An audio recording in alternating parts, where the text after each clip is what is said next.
வீடியோல வர காரணம் என்னன்னா, அந்த நாள் வந்து சாமி ரொம்ப பேர் அதிசயம் செஞ்சார். அது வந்து என்னன்னா, அம்பாள் வந்து சாமியோட கண்ணை வந்து மூடி காட்டுறாங்க, மூடுறாங்க.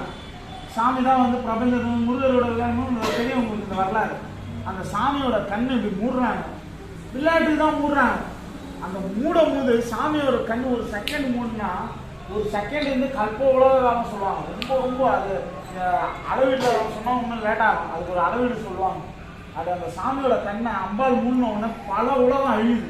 எத்தனை ஒரு செகண்ட் இல்லை, ஒரு செகண்ட்ன்றது பல வருஷம், பல ஆயிரம், பல லட்சம், பல கோடி வருஷம் ஆகும். அத்தனை வருஷம் என்ன ஆகுது, சாமி படித்த எல்லா பூமியும் வெடியுது, பல உயிர்கள் சாவுது. அப்போ சாமி அம்பாளோட கையை தட்டலாம். இந்த கையை தட்டுறதுக்கு நேரம் எடுக்கும், புரியுதுங்களா? இப்போ நீங்கள் இப்படி பண்ணுறீங்கன்னு விளையாட்டுக்கு ஏதோ பண்ணுறீங்கன்னாலும் கையை தட்டுறதுக்கு டைம் ஆகும். அந்த டைமு கூட பல உயிர்கள் சாவுது. அப்போ அந்த பல உயிர்கள் சாவக்கூடாதுன்னு யார் ஆசைப்படுறா? சாமி ஆசைப்படுறாரு. ஏன்னா எண்ணில்லாத உயிர்கள் வந்து துன்பத்துக்கு போகுது, எத்துக்கு எல்லாமே நாசம், சர்வ நாசமாகுது.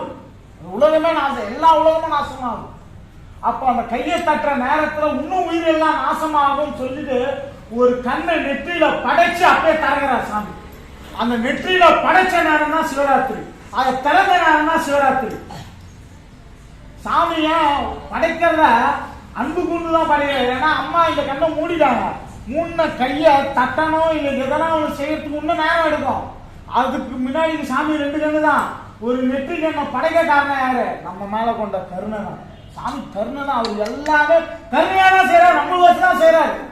நஞ்சு குடிச்சது எதுவாசம் செஞ்சாரு? நம்ம வாழத்துக்கு தான் குடிச்சாரு. முப்புறத்தை எதுக்கு எரிச்சாரு? நம்ம வாழணும் தான் முப்புறத்தை எரிச்சாரு. எல்லா செயலும் நமக்காண்டி தான் ஈஸ்வர் செஞ்சிருக்காரு. அத அந்த நெற்றிக்கண்ண அவரோட தேகத்துல இருந்து படைச்சு தரகிறார். அதுதான் சாமியோட உச்சபட்ச கருணை. அந்த கருணை மொத்தமா வெளிப்பட்ட இடம் இது கைலாயத்துல தான் இது நடக்குது. உச்சபட்சமா நடந்த நாள் சிவராத்திரி. அந்த சிவராத்திரியை வணங்கினா அவ்வளவு அருள் உண்டு.